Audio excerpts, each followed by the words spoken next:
नमस्कार, स्वागत है आप सभी का अभय न्यूज के 7 दिसंबर मंगलवार इंदौर की बुलेटिन में। मैं हूं आपके साथ सिमरन तिवारी। चलिए देखते हैं दिन भर की कुछ खास गतिविधियां।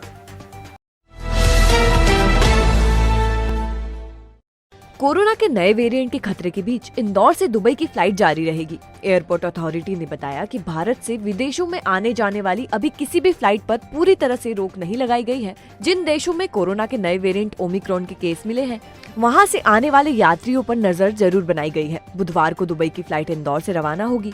दरअसल देवी अहिल्या एयरपोर्ट पर ओमिक्रॉन के खतरे को लेकर अलर्ट किया गया है। बुधवार को यहां से दुबई के लिए एयर इंडिया का 162 सीट का प्लेन जाता है। इसमें जाने वाले यात्रियों के लिए रैंडम जांच की व्यवस्था की गई है। बुधवार को दुबई जाने वाली फ्लाइट की करीब 80% टिकट बुक हो चुकी है। दुबई की यात्रा के पहले दोनों डोज का सर्टिफिकेट भी जरूरी है।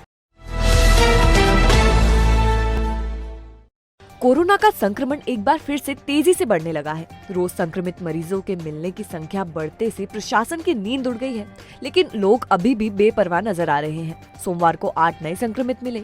दिसंबर के शुरुआती 6 दिनों में 28 मरीज सामने आए हैं। जो नए मरीज मिले हैं उनमें तिलक नगर के 3, कनाडिया, पलासिया, MIG व परदेशीपुरा के 1-1 संक्रमित मिले हैं, जबकि एक ग्रामीण क्षेत्र का है। प्रशासन ने लोगों से अपील की है कि मास्क जरूर पहने और वैक्सीन का दूसरा डोज भी जरूर लगवाएं। खुद और दूसरों की सुरक्षा का ध्यान रखें।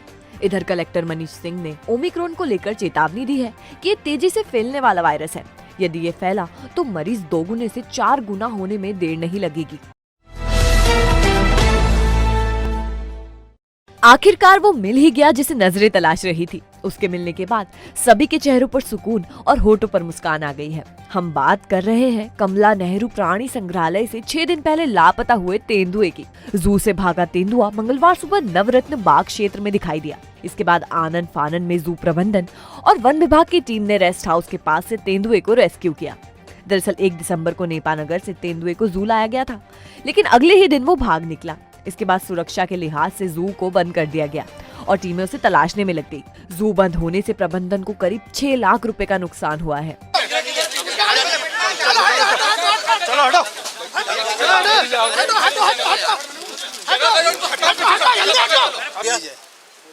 गुड, वेल डन, हो गया, आइडेंटिफाई हो गया।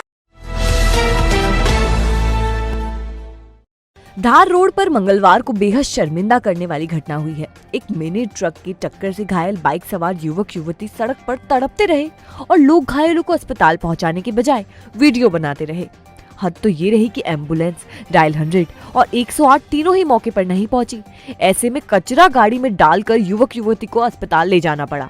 घायल अलीराजपुर के बताए गए हैं और वो इंदौर परीक्षा देने आए थे। परीक्षा देने के बाद वो अलीराजपुर लौट रहे थे और धार रोड पर मिनी ट्रक ने बाइक को टक्कर मार दी। घायलों को इलाज के लिए MY अस्पताल में दाखिल कराया गया है।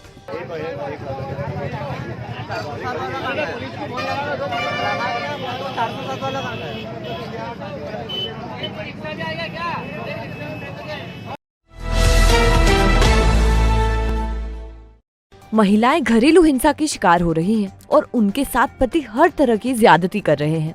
ऐसा ही एक मामला मंगलवार को DIG ऑफिस में जन सुनवाई में पहुंचा। तस्वीर में नजर आ रही महिला ने जन सुनवाई में बताया कि उसने सुनारी का काम करने वाले एक अधेड़ सोनी कुमार वाड़ीलाल से शादी की थी। शादी के वक्त सोनी ने महिला को ये आश्वस्त किया था कि वो महिला और उसके दोनों बच्चों का खर्च उठाएगा, लेकिन वो उसका और उसके बच्चों का ध्यान रखने के बजाय अब जुल्म ढा रहा है। महिला ने अपना शरीर भी बताया, जिसमें जगह जगह काटने के निशान थे। फिलहाल अधिकारियों ने महिला को आश्वासन दिया है और महिला को महिला थाने भेजा है। मैं अपने पति के खिलाफ सुनवाई लेके आई हूँ। जन सुनवाई में अपने पति के खिलाफ आई। धोखाधड़ी वाला मामला है। शादी करी है मुझे बोल के कि मैं तुम्हारा सारा खर्चा उठाऊंगा, तुम्हारे 2 बच्चों को पालूंगा, लालन पालन पोषण सब करूंगा, लेकिन अब उसने वो चीज़ मुकरते हुए मेरे संग में गलत व्यवहार करता है। रात में मुझे जानवरों की तरह नोचना, मेरे संग बहुत गलत सुलूक करना और बहुत गलत वो करता है। सारी बॉडी पे मेरे निशान है, सारी बॉडी में मेरे मतलब पैरों में सब जगह मेरे निशान मिलेंगे। काटने की बात, काटने के, हाँ, दांतों के निशान है, उसके नोचने के निशान है। हर चीज़ ज़बरदस्ती जो करता है वो सब चीज़ों के निशान। नकली दांत लगा के काटते थे। हाँ, नकली दांत लगा के काटते थे। नकली दांत वो 32 ही लगाते हैं, नकली ही दांत लगाते हैं। क्या नाम है उनका नाम है सोनी कुमार वाड़ीलाल। सोने चांदी की दुकान है उनकी। सर ने मुझे महिला थाने जाने के लिए बोला है कि वहाँ डायरेक्ट जाके आप ये करो, दर्ज करो उनके खिलाफ शिकायत। 1 महीना पहले हुई। अरेंज मैरिज ही था, लव मैरिज नहीं, दूसरी शादी, सेकंड शादी। आदित्य नगर में रहने वाली 76 साल की वृद्धा से जमीन देने के नाम पर एक व्यक्ति ने 88 लाख रुपए ठग लिए। वृद्धा ने डीआईजी ऑफिस में पहुंचकर शिकायत दर्ज करवाई है। दरअसल आदित्य नगर की रहने वाली हरभजन कौर ने हीरानगर थाना क्षेत्र के सत्यम नगर में रहने वाले विनोद पिता मुन्ना चौकसे के खिलाफ आवेदन दिया है। आवेदन के मुताबिक चौकसे ने कैलोद करताल में 4 एकड़ जमीन दिलाने के लिए 88 लाख रुपए लिए थे। चौकसे ने ना तो जमीन दिलाई और ना ही रुपए लौटाए। जब भी वृद्धा ने रुपए या जमीन मांगी तो चौकसे ने जान से मारने की धमकी दे दी। डीआईजी से शिकायत में बुजुर्ग महिला और उनके बेटे ने धोखाधड़ी करने पर सख्त कार्रवाई करने की मांग की है। अब देखना ये होगा कि डीआईजी इस मामले को कैसे लेते हैं। विनोद कुमार चौकसे जो डॉक्टर कॉलोनी में रहते हैं, इन्होंने सर 2006 में लगभग 80 लाख के आसपास लिया है और ना तो ज़मीन दे रहा है और ना ही पैसा वापस दे रहा है। और पैसा वापस मांगो तो फिर दादागिरी करता है, बोले राजनीति पकड़ बहुत ज़्यादा है, मैं तुम्हारे ऊपर केस कर दूंगा, झूठा केस कर दूंगा। ये वो मेरी मम्मी के नाम से एग्रीमेंट है, इनके नाम से।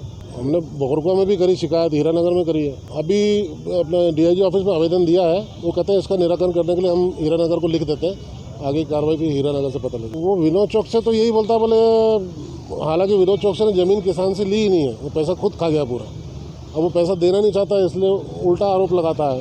ये प्रॉपर्टी के काम करते थे। बोले तुमको किसी भी झूठे केस में फंसा दूंगा, बोले हाँ वो पैसा देना नहीं चाहता, बोले मेरी राजनीतिक पकड़ बहुत ज़्यादा है, बोले तुम मेरा कुछ नहीं बिगाड़ पाओगे। ज़मीन तो अगर नहीं दे रहा तो कम से कम पैसा ही लौटा दे, 14 साल हो गए। मंगलवार को हुई जन सुनवाई में 50 से ज्यादा मामले पहुंचे। इसमें जमीन की धोखाधड़ी, प्रॉपर्टी संबंधित विवाद आदि शामिल थे। इस दौरान एक बुजुर्ग दंपति भी अधिकारियों के समक्ष पहुंचे। उन्होंने अपनी बेटी और उनके बच्चों पर प्रॉपर्टी हड़पने का आरोप लगाया है। दंपति ने बताया उनकी बेटी ने उन्हें भरण पोषण करने का हवाला देकर पूरी प्रॉपर्टी अपने नाम करवा दी। अब वो ना तो ध्यान रखती है और ना ही भरण पोषण करती है। इस पर पुलिस ने तुरंत संज्ञान लेते हुए संबंधित थाने के सीएसपी को निर्देश देकर उनकी समस्या हल करवाई। एडिशनल एसपी प्रशांत चौबे ने बताया ऐसे बुजुर्ग दंपतियों के लिए पुलिस पंचायत का भी गठन किया गया है। बहरहाल पुलिस ने बुजुर्ग दंपति को त्वरित न्याय दिलवाकर ये मैसेज दिया कि कोई भी वृद्ध परेशान ना हो। अगर उन्हें कुछ समस्या है तो वे खुलकर पुलिस के सामने आ सकते हैं। साइमल्टेनियसली इसमें जो माता पिता का भरण पोषण अधिनियम है, इसमें एक्ट में प्रावधान है कि अगर कोई व्यक्ति, कोई बच्चा है जो माता पिता से संपत्ति लेता है और या वो विल के माध्यम से ले या वो गिफ्ट के माध्यम किसी भी रूप में लेता है अगर, और उनको एश्योर करता है कि उनका देखभाल करेगा, लेकिन वो बाद में भरण पोषण करने से चूक जाता है, ऐसे में अब कानूनी प्रावधान बहुत अच्छे हैं और ये कानून सभी बुजुर्गों के पक्ष में है कि वो ऐसी स्थिति में भी उनको घबराने की जरूरत नहीं है। वो एसडीएम के यहाँ आवेदन करके और अपनी प्रॉपर्टी को वापस ले सकते हैं। तो इस केस में भी उनको बताया गया है, एसडीएम को भी बोला गया है इसमें, और मामला पूरा उसको हम लोगों ने लिख के भेजा है कि उसको इस धारा के तहत सुनवाई हो और अगर उचित पाया जाए तो उनको वापस दिलाया जाए ताकि वो आगे का जीवन यापन कर सकें।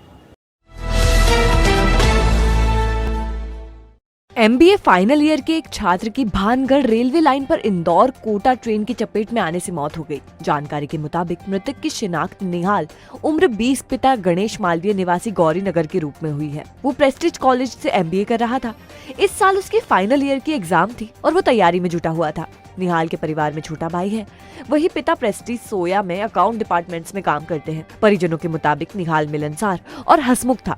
दोपहर में वो घर पर दोस्तों के साथ प्रोजेक्ट पर काम करने का कहकर निकला था, लेकिन 3 बजे के लगभग वो दोस्तों से सेल्फी लेने का कहकर भानगढ़ इलाके में चला गया। यहाँ ईंट भट्टे पर काम करने वाले मजदूरों ने बताया कि ट्रेन की पटरी पर आते समय निहाल ने कान में हैंड फ्री लगा रखी थी।